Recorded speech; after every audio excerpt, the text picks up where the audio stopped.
سلام دوستان. برای اینکه داستان‌های جدید رو از دست ندید لطفاً کانالمون رو سابسکرایب کنید و اگر داستان‌ها رو پسندیدید با لایک اونا از ما حمایت کنید. لایک ویدیوها هیچ هزینه‌ای برای شما نداره و باعث میشه افراد بیشتری ویدیوها رو ببینن. دوستان به این نکته توجه کنید که ما هیچ ادعایی بر واقعی بودن داستان‌ها نداریم. لطفاً فقط داستان رو به عنوان یک داستان گوش کنید و ازش لذت ببرید. بشنویم داستان رو. قبل از این که تعریف کنم که در واقع اتفاقات عجیب و غریب و وحشتناک زندگی شخصی به نام داوود هست رو شروع بکنم، یادآور میشم که این روایتی است از دفتر خاطرات زندگی داوود. دفتر خیلی طولانی بود، اما من از این قسمت براتون ارسال میکنم. سال اول دبیرستانم. من هیچ وقت دوست آنچنانی نداشتم و اکثر وقتم رو تو فضای مجازی میگذرونم. تو دبیرستان هم دوستی نداشتم و فکر میکنم همش از پایین بودن اعتماد به نفسم نشأت میگیره. تو فضای مجازی خیلی راحت بودم، چون هرچی دلم میخواست میگفتم و جواب هر چیزی رو که میشنیدم رو اونطور که دوست داشتم میدادم و از کسی نمیترسیدم. از مدرسه متنفر بودم، ولی به اجبار هر روز صبح میرفتم.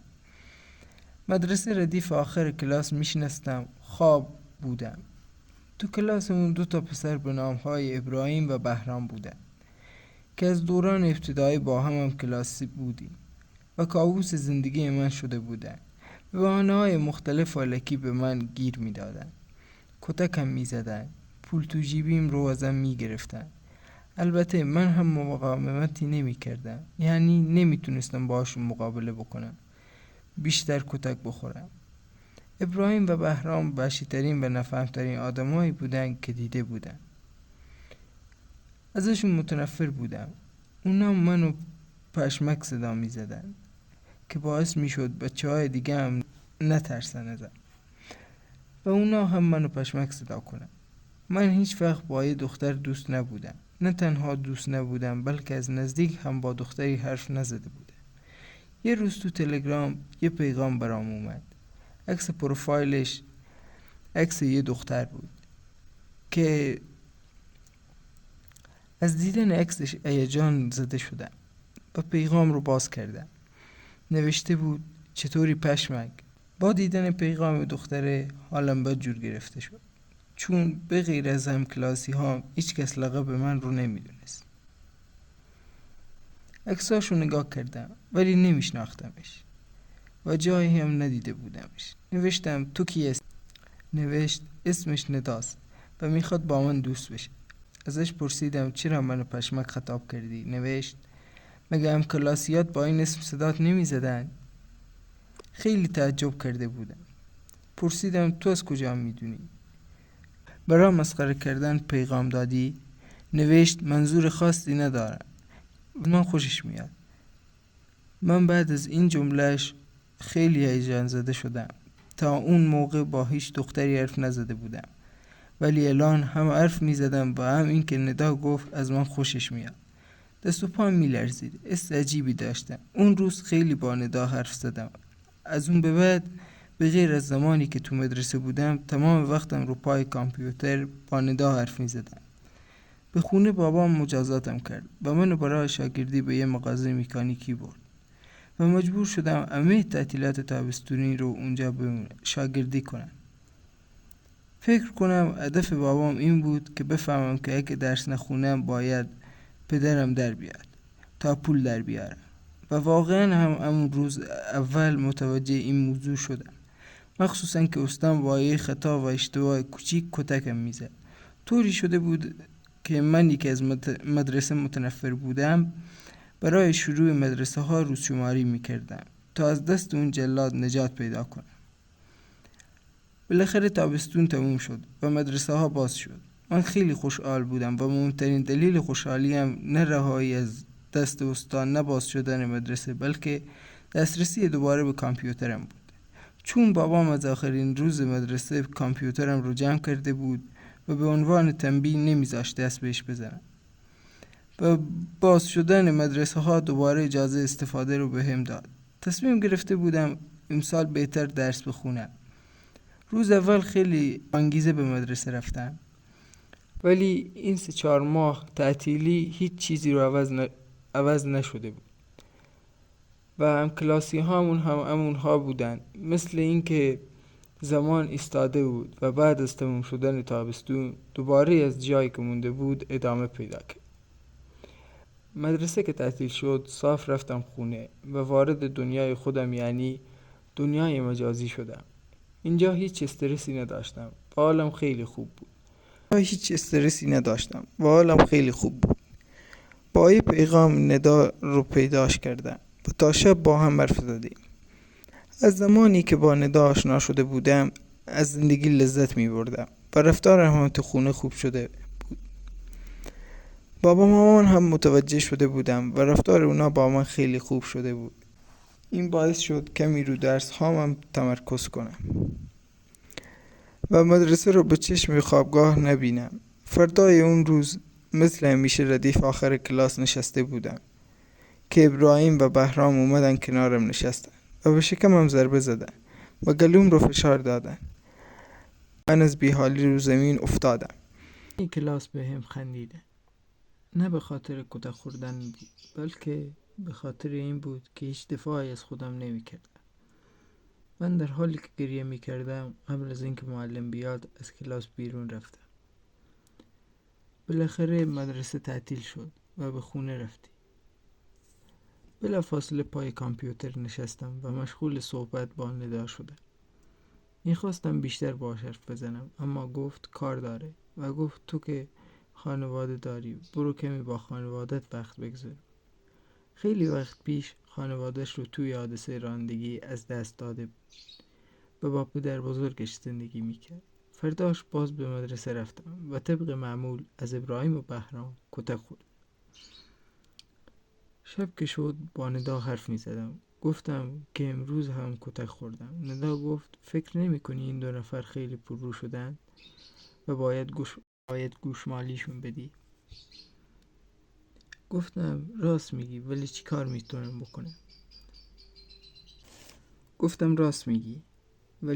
میتونم بکنم؟ خودت میدونی که من از اونا میترسم و زورم نمیرسه بهشون. ندا عصبانی شد و گفت تو اسم فامیلی و اسم مادر اون 2 نفر رو برام بفرست. وقتی ازش پرسیدم میخواد چیکار بکنه گفت کاریت نباشه، کاری که میگم رو انجام بده. چون از اول ابتدایی هم کلاس بودیم و تقریبا عملی بودیم، اسم مادرهای هم دیگه رو میدونستیم و همون لحظه اسم و فامیلی و اسم مادرشون رو برای ندا فرستادم. فرداش که با ندا صحبت میکردم گفت کار تمومه. دوستای من یه کاری کردن که اون 2 دیگه نتونن بیان سراغت. پرسیدم دوستات کیان؟ گفت بعداً بهت میگه. اما وقتی اصرار منو دید گفت فردا بیا به پارتی که همیشه میریم، اونجا با هم صحبت کنیم، همه رو بهت میگه. فردا شرطمون سر قرار ببینی. دوستات کیان؟ ندا گفت من دوستایی دارم که دیده نمیشن اما خیلی قدرتمند و قوی و باهوش هستن. من با جنها دوستم و بهت قول میدم که به موقعش تو رو هم باشون آشنا میکنم. گفتم ندا چرت و پرت نگو. گفت چرت و پرت نیست، اونا وجود دارن و هر کاری هم ازشون ساخته است و از این 2 بچه مدرسه‌ای خیلی قوی ترن. و ادامه داد بهت ثابت میکنم. گفتم خیلی خوب، چطور میخوای ثابت کنی؟ ندا گفت صبر داشته باش، امشب به چیزی که میخوای میرسی و خود به خود بهت ثابت میشه. گفت و بلند شد. گفت کار داره و باید بره. اون که رفت منم رفتم خونه. شب خسته خوابیدم. همونطور که خوابیده بودم با تکونهای یه نفر بیدار شد. قبل از اینکه چشمام رو باز کنم از صدا شناختمش. اون مداد گفت منتظر توی. بلند شدم، نشستم، چند بار چشمام رو بستم و باز کردم. چون احساس میکردم خواب میبینم، اما هر کاری میکردم بیدار نمیشد.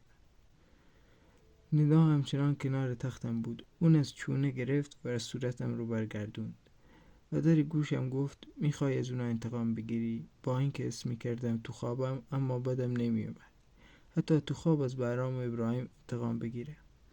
از ندا پرسیدم چطوری؟ گفت کاریت نباشه، میخوای یا نه؟ منم آروم گفتم میخوام. اینو که گفتم ندا لبخندی زد و دستاش رو چشمام گذاشت. چند ثانیه بعد که دستاش رو از روی چشمام برداشت، توی خونه دیگه بودیم. هر کاری که میکردم، هر چیزی که میدیدم اینقدر واضح بود که به نظر خواب نمیام. ندا به اتاق اشاره کرد و گفت اونجا رو نگاه کن. به طرف اتاق که نگاه کردم، دیدم ابراهیم از اتاق بیرون اومد و به سمت ما اومد، ولی طوری رفتار میکرد که انگار ما رو نمیبینه.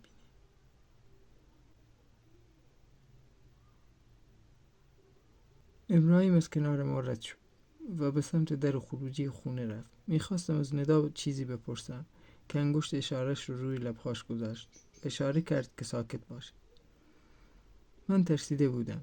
نمیدونستم کجا هستیم که ندا در گوشم آروم گفت نترس و دستمو گرفت و با هم پشت سر ابراهیم بیرون رفتیم. ابراهیم به وسط کوچه رسید. یه ماشین با سرعت خیلی زیاد به سمتش می اومد. من ناخودآگاه داد زدم ابراهیم، مثل این که صدام رو شنید، چون برگشت و آخرین جمله زندگیش رو گفت. اون گفت حلالم کن. ابراهیم جلوی چشمام چند متری پرت شد جلو و روی زمین افتاد. اون ماشین هم با همون سرعت فرار کرد. دویدم پیش ابراهیم. میخواستم یه کاری بکنم. گریم گرفته بود که ندا گفت چرا؟ برای چی گریه میکنی؟ دیگه راحت شدی. اون دیگه تو این دنیا نیست که بتونه اذیتت بکنه. باید خوشحال باشی. و یه بار دیگه چشمام رو بست. چشمام رو که باز کردم، توی خونه دیگه بودم. یه خانواده دور هم نشسته بودن که دیدم بهرام از یکی از اتاقها بیرون اومد و قبل از اینکه به سمت در خروجی بره، به ندا نگاه کردم و گفتم ندا این کار رو نکن. ندا لبخندی زد و گفت خیلی دیر شده. اینم نمیتونه دیگه اذیتت بکنه عمو بهرام. به جای در خروجی به سمت در بالکنشون رفت. من فهمیدم چه اتفاقی میخواد بیفته. به سمت خانواده‌اش رفتم. داد زدم جلوشو بگیرن. اون میره که بمیره، اما اونا نه ما رو و نه بهرام رو نمیدیدن. و بهرام جلوی چشمهای ما رفت تو بالکن و از طبقه 5 پرید پایین. صبح از خواب بیدار شدم. خواب عجیبی دیده بودم. به مدرسه رفتم. اتفاق عجیبی افتاده بود. ابراهیم و بهرام غایب بودن. یعنی چه اتفاقی براشون افتاده بود که هردشون با هم نیومده بودن؟ با اینکه اونا زیاد غایب می شدن، اما هر دوشون با هم یک کم عجیب بود. نمیدونم چرا دلم شور میزد. یاد خوابم افتادم که یهو معلممون وارد کلاس شد و گفت بچه ها، دیشب 2 از دوستاتون بهرام و ابراهیم فوت کردن. ابراهیم روی ماشین زیر گرفته و فرار کرده. بهرام هم خودکشی کرده. همه کلاس تو شوک بودن و ادامه داد. بهتون تسلیت میگم. اگر بخواید تو تشییع جنازه‌شون شرکت بکنید، میتونید برید و با اجازه و هماهنگی آقای مدیر تو مراسم و با اجازه مدیر برای تشییع جنازه ابراهیم و بهرام رفتیم.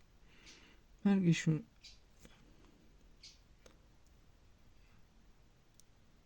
من همش خودم رو مقصر میدونستم و باعث مرگشون شدم. بعد از مراسم به خونه که رفتن، بلا فاصله به ندا پیغام دادم که میخوام ببینمش برای فرداش. قرار گذاشتیم و عصر فردا توی کافه هم دیگر رو دیدیم. قبل از اینکه ندا چیزی بگه گفتم تو کی هستی؟ شاید هم چی هستی؟ و بلند گفتم توضیح بده. ندا با لبخند همیشگیش گفت آفرین آفرین، بعد از مردن اون 2 عجب اعتماد به نفسی پیدا کردی. گفتم ندا لطفاً جواب بده، حالم اصلا خوب نیست. ندا گفت نترس، از موجوداتی که فکر میکنی نیستم. منم مثل تو و همه آدم ها یه آدم معمولی. اگه یادت باشه ما یعنی من و تو با هم دوست شدیم. اون دوتا بچه مزاحمت بودن، ناراحتت کردن، یادت رفته؟ و تو خودت اسم اونا رو به من دادی. ازت پرسیدم میخوای ازشون انتقام بگیری، گفتی آره. اینم یادت نیست؟ گفتم اونا همش خواب بود. تازه من نگفتم بکششون. ندا گفت این چه خوابی بود که تو دیدی؟ ولی منم یادم میاد. من با دوستام اومدیم تو خوابت، بیدارت کردیم، همشو خودت خواستی و چون دوست داشتم از دوستام خواهش کردم تا کمک بکنن از دست اون دوتا خلاص بشی. گفتم برای اینکه تو راحت باشی، حالا که خیالت راحت شده دنبال مقصر میگردی. و ادامه داد اونا دوستای من هستن، من از اونا کمک میخوام و به وقتش من هم به اونا کمک میکنم. پرسیدم اونا کیان؟ انسانن؟ ندا یه دفعه بلند شد و با عجله گفت معذرت میخوام، باید برم، و از کافه بیرون رفت. من با اینکه عصبانی بودم چیزی نگفتم. بلند شدم و به خونه رفتم. به خونه که رفتم برای ندا پیغام گذاشتم که چی شد که با عجله رفتی. بعد از 2-3 ساعت جواب داد که مجبور شدم. بابا بزرگم صدام کرد. پرسیدم کی صدات کرد و با طعنه گفتم اطماعاتی داری؟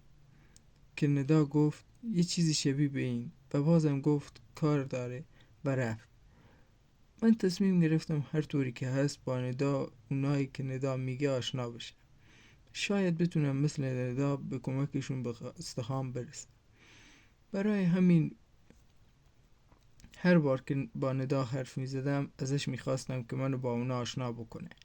من خیلی تحقیق کرده بودم. چیزی که ندا می گفت به غیر از جن چیز دیگه ای نمی تونست باشه. بالاخره بعد از 1 هفته ندا گفت که وقتش رسیده. قرار شد بیاد دنبالم و تا ندا بیاد 1000 جور فکر کردم. هم پشیمون می شدم هم می ترسیدم و همین که فکر می کردم از ندا بخوام طوری رفتار بکنه که اونا با من هم دوست بشن. که ندا اومد سوار ماشینش شدم و بعد از نیم ساعتی به خونهشون رسیدیم. خونهشون یه خونه قدیمی کلنگی بود. باورم نمیشد که ندا با اون تیپ و ظاهرش تو اون خونه زندگی میکنه. به نظر اومد که آواره باشه. توی خونه بدتر از بیرونش بود و بوی گندی میداد، مثل بوی لاشه، تعفن. مبلها و صندلی ها انقدر کثیف بودن که آدم چندشش میشد بشینه. خلاصه که خونه خرابه ای بود. بعد از اینکه وارد خونه شدیم ندا پدر بزرگش رو صدا کرد و بعد از اینکه با هم آشنا شدیم پدر بزرگش که اسمش یدالله بود از من خواست به اتاقی که نشون میداد برم. ندا در گوشم گفت نترس، اتفاقی نمیفته. قبل از اینکه ندا چیزی بگه من ذره ترک شده بودم و از اومدنم به شدت پشیمون بودم. توی اتاق که رفتم پدر بزرگش از من خواست روبروش بشینم و 1 کاسه جلوم گذاشت و چند تیکه آینه برداشت و به ندا داد. ندا میدونست باید چیکار بکنه و آینه ها رو جایی که باید گذاشت و رفت و پشت سر پدر بزرگش ایستاد. پدر بزرگ ندا پرسید از کاری که میخوای بکنی مطمئنی؟ گفتم بله. گفت اینطوری که تو فکر میکنی کار خوب و آسونی نیست. من تصمیمم رو گرفتم و با خودم فکر کردم صاحب جنس شدن باعث میشه هر کاری که دلم میخواد رو بتونم انجام بدم و مهمترین که زور هیچکی به هم نمیرسه. پدر بزرگش که دید من مصمم هستم اشاره که ندا با این اشاره علفهای خاصی رو آورد و زیر هر آینه یکم از اونا گذاشت. پدر بزرگش زل زد تو چشمام. من ترسیده بودم و نگاهم رو دزدیدم و به ندا نگاه. فقط جسمشون توی اتاق بود و روحشون جای دیگه ای بود. این سکوت و زل زدن 3-4 دقیقه طول کشید. بعد پدر بزرگ کتاب بزرگی که جلوش بود رو باز کرد و توی کتاب صفحه سفیدی شروع به نوشتن یه چیزایی کرد و در عین حال بلند بلند خوند. این کار هم چند دقیقه طول کشید. تو این چند دقیقه چشمای پدر بزرگ حالت ترسناکی پیدا می کرد. من از کردن پشیمون شده بودم، اما فقط امید به آینده که چه کارهایی توسط جنها میتونم انجام بدم باعث میشد منتظر پایان مراسم باشم. وقتی کاری که نوشتن تموم شد، کتاب خود به خود با صدای مهیبی بسته شد. من بی صدا نشسته بودم که پدر بزرگش دوباره کتاب رو باز کرد و صفحه‌ای که نوشته بود رو پاره و ریز ریز کرد و توی کاسه‌ای که جلوی من بود و بعد روی خاکستر کاغذ یه مایعی ریخت و هم زد و به من گفت بخورش. اصلا دلم نمیخواست اون مایع رو بخورم، اما با نگاه‌های ترسناک پدر بزرگش مجبور شدم اون مایع بدتر رو بخورم. چیزی نمونده بود بالا بیارم. چند دقیقه توی خودم نبودم. چشمام بسته شد و بیحال شدم. چشمام رو که باز کردم، توی هر کدوم از آینه هایی که نداد اطرافمون چیده بود صورت های سیاهی دیده می شد که چشم های قرمز و دهن ترسناکی دارن. چند بار خواستم چیزی بپرسم اما نشد که یه دفعه در اتاق باز شد و صورت هایی که توی آینه دیده بودم با بدنشون وارد اتاق شدن. من از ترس بیهوش شده بودم. چشم باز کردم، به طرز عجیبی توی اتاقم بودم. صبح شده بود. من از خواب بیدار شده بودم. از مادرم پرسیدم دیشب چه اتفاقی افتاده، که گفت چه اتفاقی قراره بیفته. روز تعطیل بود و مدرسه نداشتم. به ندا پیغام دادم که دیشب چه اتفاقی افتاده، که فهمیدم من توی خونه پدر بزرگش بیهوش شدم و جنهای ندا طوری که مادرم اینا متوجه نشن منو به اتاقم آورده بودن. بعد از اون روز یک هفته به مدرسه نرفتم و همش با ندا و تو خونه پدر بزرگش بودم و انواع مراسم‌های دیگه رو انجام دادم تا من با جنها دوست شدم. طوری شده بودم که میتونستم توی ذهن باشون حرف بزنم. کارهایی که ازشون میخواستم رو انجام میدادن. در حال تمرین بودم. خوشحال بودم. یکی دو هفته بعد ها به کمک جنها همه نمره هام عالی شد. همه همکلاسی هم و هم خانوادم رفتارشون با من عوض شده بود و منو به چشم یه شاگرد زرنگ و درس خون می دیدن. زیر سایه کمک های ندا بهترین روزهای زندگیم رو میگذروندم. آخر سال کارنامه هم عالی شده بود و دیگه قرار نبود پیش مکانیکی که به من یاد داده بود که چطور جنها رو صدا بزنم یا چطور ازشون بخوام کاری رو که میخوام انجام بدن. اما هر بار که چیزی به من یاد میداد تأکید میکرد که یادت نره در قبال کاری که اونا برات انجام میدن کاری هم از تو میخوان که باید تو برای اونا انجام بدی. این کار رو نکنی دوستی اونا تبدیل به دشمنی میشه، طوری که خودت آرزوی مرگ میکنی. من قبول کرده بودم. فکر میکردم اگر کاری که من میگم انجام بشه مهم نیست که در قبالش من هم کاری برای اونها انجام بدم. مثلا در قبال نمره های خوب توی امتحان از من پوست پیاز خواسته بودن. من هم پوست پیازهایی که خواسته بودن رو جایی که گفتن بردم. زیاد سختی نبود. از اون روز به بعد من چند تا کار ازش خواستم که در قبال انجامش از من خواستن سر 3 گربه زرد رو ببرم و جسدشون رو توی قبرستونی که گفتن دفن کنم و منم با کمال میل این کار رو انجام دادم. خیلی برام سخت بود، اما زمانی که کاری که میخواستم انجام میشد این چیزا مهم نبود. نقشه کشیدم که به همه آرزوام برسم. رفته رفته چیزهایی که از من میخواستن عجیبتر، ترسناکتر و مشکلتر میشد. بزرگترین آرزوی انتقام از اون مکانیک بود که تمام تابستون کتکم میزد. از جنها خواستم که اونو بکشن. میدونستم ممکنه کاری که در قبالش میخوان سخت باشه، اما لذت انتقام از اون آدم ارزشش رو داشت. فردای اون روز استام تو مکانیکی بر اثر برگرفتگی مرده بود، اما این بار چیزی که از جنها در مقابل مرگ این مکانیک خواسته بودند خارج از تصور و توانایی من بود. اونا از من خواستن سر یه نوزاد رو ببرم و زبونش رو در بیارم و بخورم و بدنش رو به جایی که اونا میگن ببرم. اما من نمیتونستم یه همچین کاری رو انجام بدم و بهشون هم گفتم که این کار از من ساخته نیست. از همون لحظه که گفتم نمیتونم، شب و روزم به جهنم تبدیل کردن. شبها تا صبح کابوس میدیدم و صبحها کارهایی میکردن که احساس میکردم دیوونه شدم. اون روز فهمیدم که چه اشتباهی مرتکب شدم که با جنها دوستی کردم. دست بردار هم نبودم. ناچار قبول کردم، گفتم انجام میدم. زنداییم تازه عمل کرده بود. نوزاد کنار زندایی میخوابید. من با کمک جنها تونستم بدون اینکه کسی تو خونهشون بیدار بشه بچهشون رو بدزدم و به قبرستونی که جنها گفته بودند ببرمش. توی دهن بچه پارچه بود که صداش رو در نیاد. تو قبرستون با یه چاقو تیز سرش رو بریدم و طوری که خواسته بود زبونش رو در حالی که میزدم خوردم. سر و بدن بچه رو همونجا گذاشتم و در حالی که گریه میکردم به خونه برگشتم. در مقابل هر خواستم کارهایی از من میخواستن که بعد از انجام دادنشون عالم از خودم به هم میخورد. طوری شده بود که بدون اینکه کاری برای من انجام بدن هم از من یه چیزایی میخواستن. یه شب خواهر 6 سالم رو از من خواستن که این کار رو دیگه نتونستم انجام بدم. یاد ندا افتادم که از روزی که منو صاحب کرده بودند ندیده بودمش.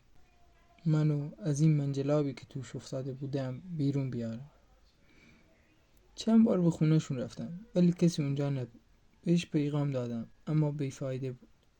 تازه فهمیدم که چرا هر بار ازش شماره تلفن میخواستم یه جور تفره میرفت. این جنها دست بردار نیستن. صبحها دیوونم میکنن و شبها با کابوس نمیذارم بخوابم. میدونم آخرش مجبور میشم خواهرم رو هم بکشم. فعلا چند روز صبر میکنم. ماجرای داوود اینجا تموم شد. من همسایه داوودینا هستم و تو جمع آوری وسایل داوود به مادرش کمک میکردم که این دفتر خاطرات رو تو وسایل داوود پیدا کردم. به مادرش هم گفتم ولی اون گفت نمیخواد حتی یه تیکه کاغذ از داوود توی خونه باشه. چرا ادامه دفتر خاطرات نوشته نشده بود؟ چون یه شب که داوود خواهر 6 سالش رو با ضربات چاقو میکشته، پدر و مادرش با صدای دختر بچه متوجه میشن و به پلیس زنگ میزنن. متاسفانه خواهر داوود بر اثر شدت جراحات فوت میکنه، اما داوود دستگیر و محاکمه میشه. به نظر من که دفترش رو خوندم. بعد از دستگیریش جنها از زندگیش بیرون میرن، چون داوود به عنوان یه آدمی که عقل سالمی داشت محاکمه شد. 1 سال دادگاهاش طول کشید اما محکوم به اعدام شد و به دار آویخته شد. چون سالها از این ماجرا میگذره و میدونم که کسی این اتفاق رو یادش نمیاد، برای شما فرستادمش تا خیلی آرزوی داشتن جن و موکل رو